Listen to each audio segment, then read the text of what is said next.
Hi, this is Kendall Boyson, professional life and recovery coach, and you're listening to Encouragementology, the practice of instilling hope. Good evening and welcome to Encouragementology. Thank you so much for listening tonight. We are going to talk about cracking the code. Could it really be that easy? Could there really be a code to help us figure this whole thing out? Could it all boil down to just a few steps? Sometimes life blindfolds you, spins you around, and hands you a bat. You spend your life whacking away, just trying to make it through. But what if there was a key that would unlock a different perspective? Sometimes all it takes is a shift in our thinking and everything looks different. Could it be that simple? Let's close our eyes and think to ourselves, I'm ready to see things differently. I'm ready to release my old way of thinking and crack the code. When I open my eyes, I'm going to see things unfold as I listen to new ideas. Now open. So where did everything start to get cloudy, off-kilter, and overly complicated? Can you pinpoint that day? That day when 2 and 2 no longer made 4 because your thoughts were so deeply rooted in your own belief system, you just accepted the answer right or wrong. It's hard to land on that very day in our domestication where things just didn't add up. You were born perfectly happy without judgment or bias. As you started to grow, your thoughts, opinions, goals, expectations, and fears were created for you. Your caregivers began to program you with what they knew and what they knew at that time. They decided what you needed when you were upset. They created a reward and denial system to help you understand right from wrong. They built your boundaries to help protect you and taught you how to find love and appreciation while avoiding judgment and rejection. Or at least that was the goal. Don't touch that. It's hot. Get down. You might fall. Stop running. You might get hurt. Don't talk to strangers. Be kind to the elderly. Stand up for yourself. Turn the other cheek. And so on. If I hit someone, I get punished, so hitting people must be bad. If I say please and thank you, I get rewarded, so being polite must be good. They also programmed our goals based on social norms. You must get good grades to get into college. You have to go to college to get a good job. You need a good job to find a partner and get married.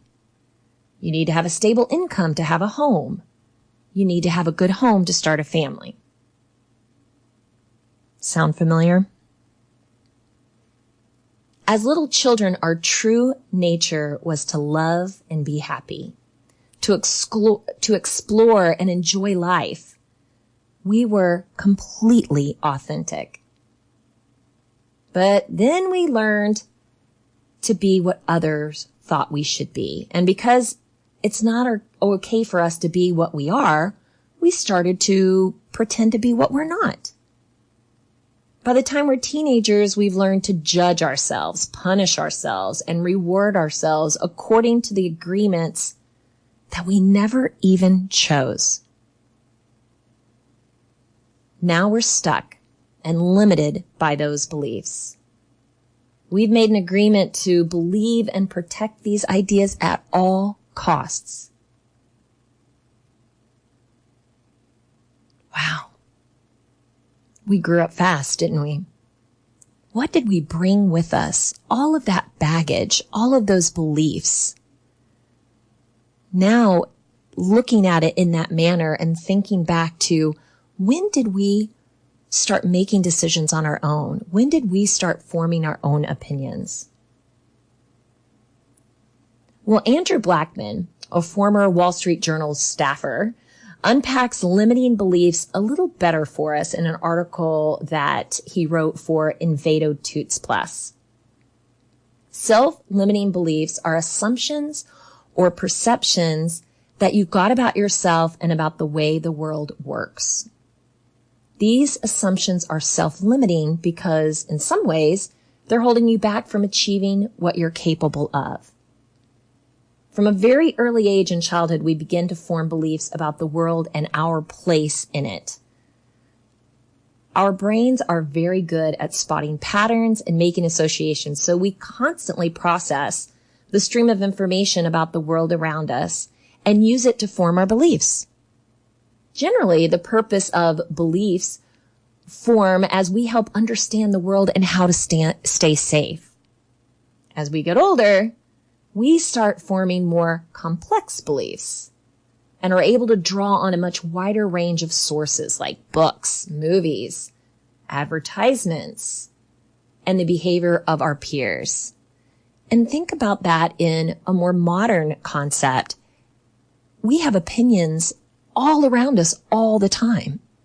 We've talked about it before. You can't even pump gas without getting an advertisement. Someone trying to vie for your attention, pull you to their side, influence you in some way. You can't even walk down the street without seeing signs, some flashing, some in print, some on billboards. We hear it on the TV, on the radio, on the satellite. It's all around us trying to get our attention. Nevertheless, the core beliefs that we formed as young children can be very powerful. And even when we encounter new information or explanations, we often still cling to our own beliefs. Part of the reason for this is we don't like to be wrong. Once we've formed a belief, we tend to look for more evidence to support that belief and to discount contradictory evidence. Aha, I see. See, I was right. See, I was right. How many times have you heard that? Sound familiar? This gives us a stable foundation for understanding a world that would otherwise be very confusing. But it also means that beliefs can be tough to get rid of, even when they're holding us back. But beliefs aren't facts. They may or may not be true or even helpful, but they still can dictate the way we behave in life. If we believe that we're not good enough, we won't put ourselves forward for a promotion. And seeing someone else get promoted ahead of us will just reinforce that same belief. See, I knew I wasn't any good. So beliefs like that are self-limiting. They limit our horizons and hold us back from doing things that we want to do. Anne Morin is a psychotherapist and the author of the best-selling book, 13 Things Mentally Strong People Don't Do. I know we're all going to rush out and get that one. Don't you want to know that secret? She recently wrote on this very subject in a piece for Forbes. What you think directly influences how you feel and how you believe. So if you think you're a failure, you'll feel like a failure. Then you'll act like a failure, which reinforces your belief that you must be a failure. Once you draw a conclusion about yourself, you're likely to do two things. Either look for the evidence that reinforces your belief and discount anything that runs contrary to this belief. Someone who develops the belief that he's a failure, for example, will view each mistake as proof that he's not good enough. When he does succeed, he'll just chalk it up to luck. Instead, challenge your conclusions. Take a look at the labels you've placed on yourself. Maybe you've decided you're incompetent, or perhaps you've decided you're a bad leader. Remind yourself that you don't have to allow those beliefs to restrict your potential. Just because you think something doesn't make it true. The good news is you can always change how you think. You can alter your perception and change your life. Here are 2 ways to challenge your beliefs. First, look for evidence to the contrary. Take note of the times when your beliefs weren't reinforced. Acknowledging exceptions to the rule will remind you that your belief isn't always true. Challenge your beliefs. Perform behavioral experiments that test how you truly believe things are. If you think you're not good enough, do something that helps you feel worthy. If you've labeled yourself too wimpy to step outside your comfort zone, force yourself to do something that feels uncomfortable.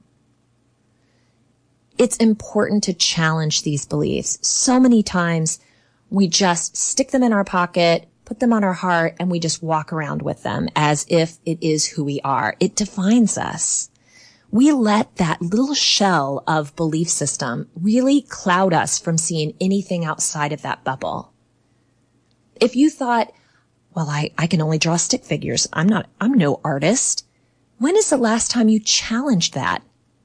Have you gone back in and tried to draw anything? Have you taken a class? If you don't meet people easily, where did you come up with that idea? Have you put yourself in the right situation to meet people, or did you draw that conclusion from a time when it was really, really difficult and chaotic and you couldn't meet people? Challenge those beliefs. Peel back that layer of understanding and dig for the truth. You're evolving every day. So what you might have thought about yourself growing up is not going to be the same today. You're a different person. So now we have a better understanding of how we got here. So how can we crack this code and make happiness a reality? How can we get back to that fun-loving child? You know, the one that thinks everything is possible. We have to adopt a new way of thinking and make some new agreements with ourselves.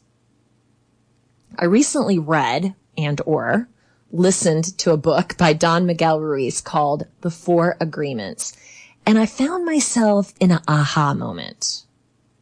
I've always said you learn by trial and tribulation or by awakening. Obviously, awakening is much more fun, but it generally happens later in life. And it's often followed by statements like, man, I wish I would have learned that earlier, or why in the world did it take me so long to get here?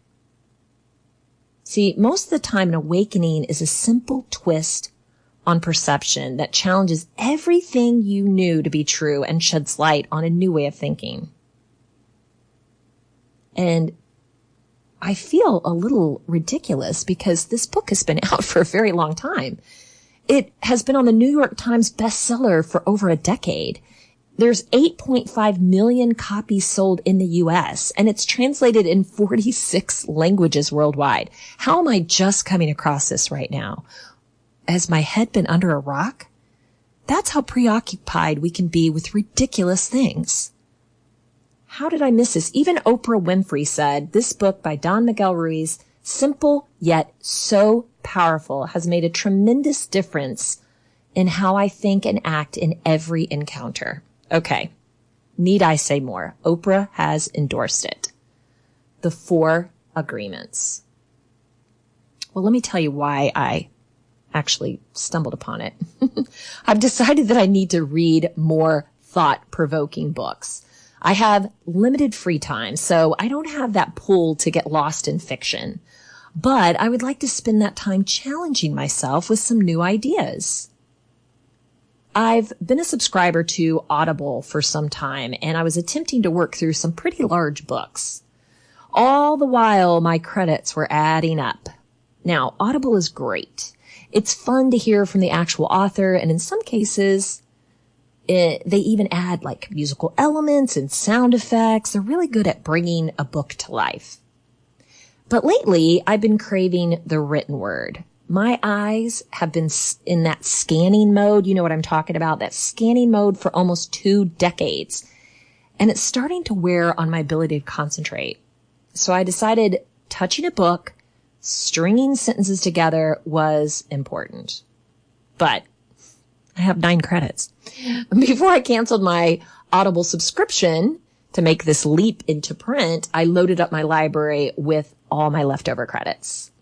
Because that's just a hint. You can cancel Audible, but you'll lose your credits. So, word to the wise.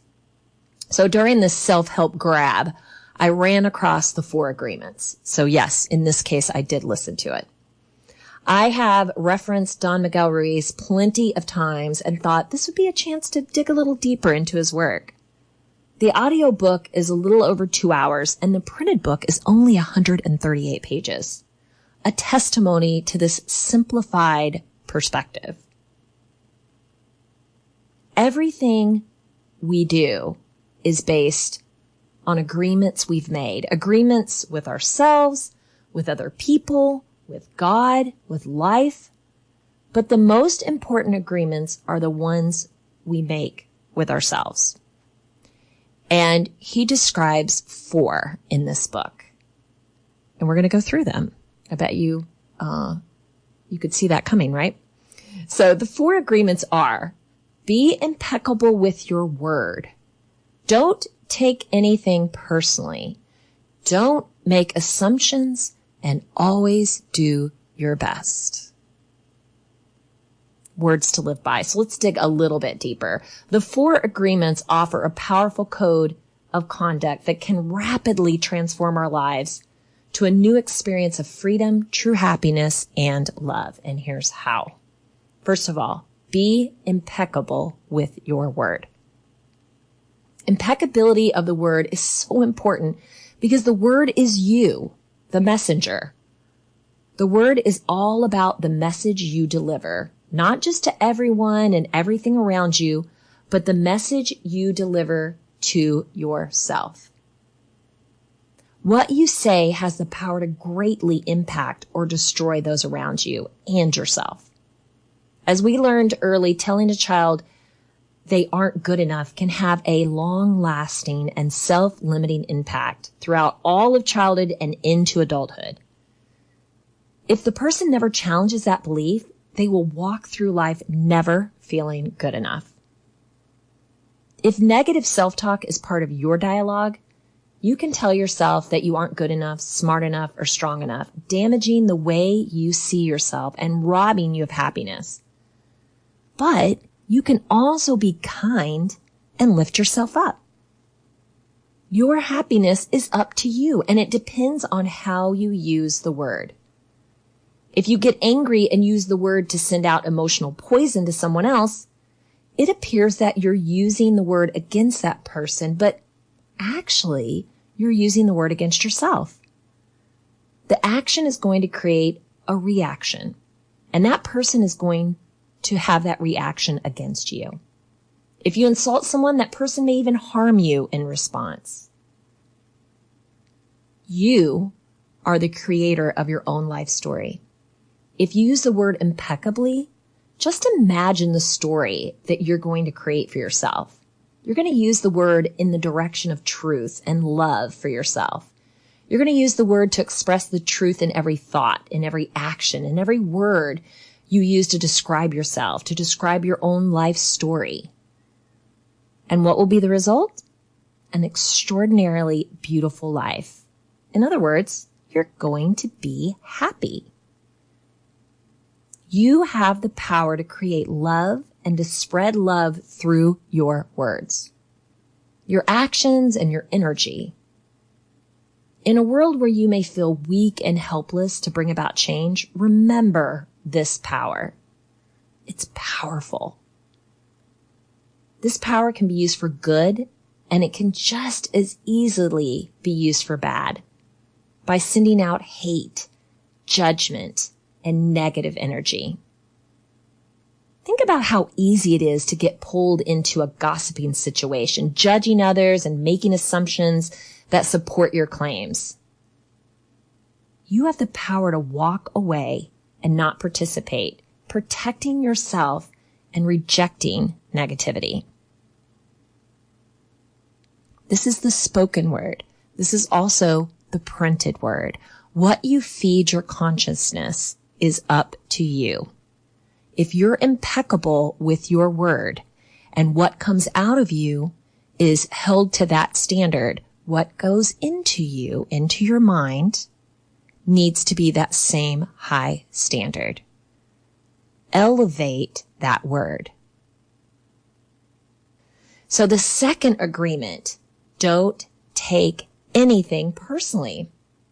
Whatever happens around you, don't take it personally. Nothing other people do is because of you. I'm going to say that again. Nothing other people do is because of you. It's because of themselves. All people live in their own dream, in their own mind. They are in completely different worlds from the one that we live in.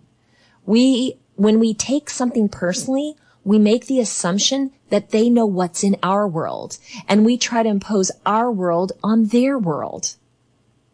Even when a situation seems so personal, even if others insult you directly, it has nothing to do with you. What they say, what they do, and their opinions they give are according to the agreements they have in their own minds. Taking things personally makes you easy prey for the predators. They can hook you so easily with one little opinion and feed you whatever poison they want. And because you take it personally, you eat it up. Now, as a people pleaser, I find this much harder than it sounds. I take everything personally because I feel directly responsible for other people's comfort and happiness. I know that sounds ridiculous.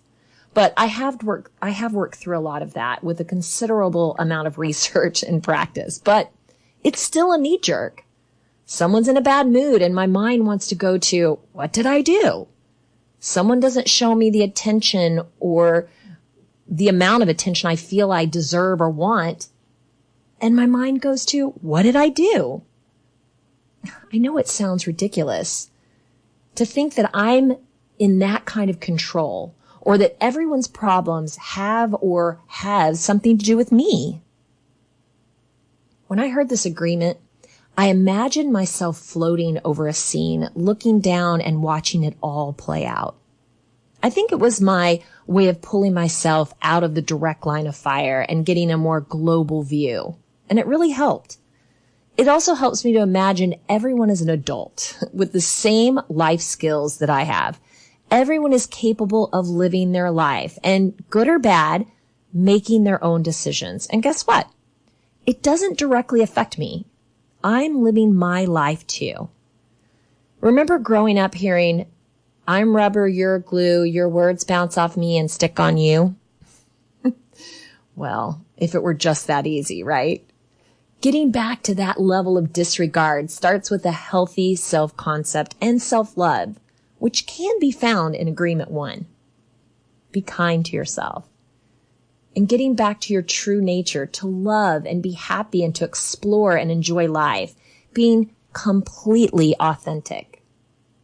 When we have a high regard for ourselves, it's easier to cast off negative attacks and not take anything personally. As you make a habit of not taking things personally, you won't need to place your trust in what others do or say. You will only need to trust yourself to make responsible choices. You are never responsible for the actions of others. You are only responsible for you. When you truly understand this and refuse to take things personally, you can hardly be hurt by the careless comments or actions of others. If you keep this agreement, you can travel around the world with your heart completely open and no one can hurt you. You can say, I love you without fear of being ridiculed or rejected. You can ask for what you need. Agreement number 3. Don't make assumptions. Are you aware that almost everything you tell yourself is an assumption? Humans have a powerful imagination, very powerful, and there are so many ideas and stories we can imagine. We listen to the symbols talking in our head. We start imagining what other people are doing, what they're thinking, what they're saying about us, and we dream things up in our imagination. We invent a whole story that's only truth for us, but we believe it. One assumption leads to another assumption. We jump to conclusions and we take our story very personally. Then we blame others. And we usually start gossiping to try to justify our assumptions. Of course, by gossiping, a distorted message becomes even more distorted. Not taking anything personally gives you immunity to the interaction that you have with other people. And not making assumption gives you the immunity in the interaction that you have with yourself, with your voice of knowledge, or what we call our thinking. How many times have you started a story and then you end that story with your own assumptions of what probably happened or could have happened? Before you know it, that story, right or wrong, that's the story, right? I'm sticking to it. That's what I know to be true. You tell the story and then others add their own assumptions. And then before you know it, we aren't even talking about the same event. And it's not even a real event. Just as you are making those assumptions, so are others making those assumptions about you. Imagine what they might be saying because they don't have all the facts. How easily a story can be twisted in a negative way with only assumptions to go on. As you practice being impeccable with your word and not making assumptions, stop the story where the facts end. I was told this one time, and what an awakening. Just be okay with not knowing the end of the story. Can you do that? As humans, that can be a challenge. We have to have a complete story to tell. The problem is we don't always use the rosiest of endings, right? Making assumptions is all about thinking. We think too much, and thinking leads to assumptions. Just thinking what if can create a huge drama in our lives. Every human can think a lot, and thinking brings fear. We have no control over that thinking, all those symbols that we distort in our head. If we just stop thinking, we no longer try to explain anything to ourselves, and this keeps us from forming and making assumptions. If we don't make assumptions, we can focus our attention on the truth, not on what we think is true. Then we see life the way it is and not the way we want to see it. When we don't believe our own assumptions, the power of our belief that we've invested in them returns to us. And then we recover all the energy that we invested in making assumptions. We can use that energy to create a new dream, our own personal heaven. The fourth agreement. I love this agreement.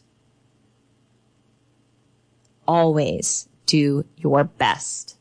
Under any circumstances, always do your best. No more, no less. But keep in mind that your best is never going to be the same from moment to moment. Everything is alive and changing all the time. So your best will sometimes be high quality and other times it will not be as good. When you wake up refreshed and energized in the morning, your best will be better than when you're tired at night. Your best will be different when you're healthy as opposed to sick. It will depend on whether you're feeling wonderful and happy or angry and upset. In everyday moods, your best can change from one moment to another, from 1 hour to the next, from one day to the other. Your best will also change over time. But keep doing your best. No more or no less than your best. If you try too hard to do more than your best, you'll spend more energy than's needed. And in the end, your best will not be enough. When you overdo, you deplete your body and you go against yourself, and it will take you longer to accomplish your goal. What a beautiful concept that can actually take a lot of unnecessary pressure off. Just do your best. Not sure if you're good enough? Just do your best. Worried you can't complete the task? Just do your best. Not sure if you're going to win? just do your best. Giving your best, no matter how much you have to give at that moment, is all you can realistically do. If you give your best, you can have that peace of mind knowing that you did the best you could at that moment. What a freeing feeling. I've always used this philosophy when talking about failure. If you did your best and you still failed, then you can walk away knowing you did everything possible. If you didn't give your best, then you left the door open for some self-doubt. In this fast-paced world where the perception is bigger, better, faster, stronger, it's easy to buy into the unrealistic pursuit of perfection. I hear it all the time. I'm hard on myself because I want everything to be perfect. I'm not satisfied until it's perfect. But perfect is impossible. No one is perfect. When you're always striving to be perfect and forever coming up short, you're at risk for a whole host of issues from depression to anxiety and on. Perfectionism can drive ourselves to unrealistic goals and expectations, and also to procrastination. Until I can do it perfectly, I'm just not going to do it at all. What if you just had to do your best? Not feeling it today? Just do your best. Not sure you know much about it? It's okay. Just do your best. If you just do your best, there is no way you can judge yourself. And if you don't judge yourself, there's no way that you're going to suffer from guilt, blame, and self-punishment. If you've done your best and your inner judge tries to judge you, you've got the answer. I did my best. There are no regrets. That's why we always do our best. It's not an easy agreement to keep, but this agreement is really going to set you free. By doing your best, the habits of misusing your word, taking things personally, and making assumptions will become weaker and less frequent with time. But don't expect that you will always be able to be impeccable with your word. Your routine, your habits are too strong and firmly rooted in your mind. Just do your best. Don't expect that you will never take anything personally. But you can do your best. Don't expect that you will never make assumptions. But you can certainly do your best. If you break an agreement, begin again tomorrow and again the next day.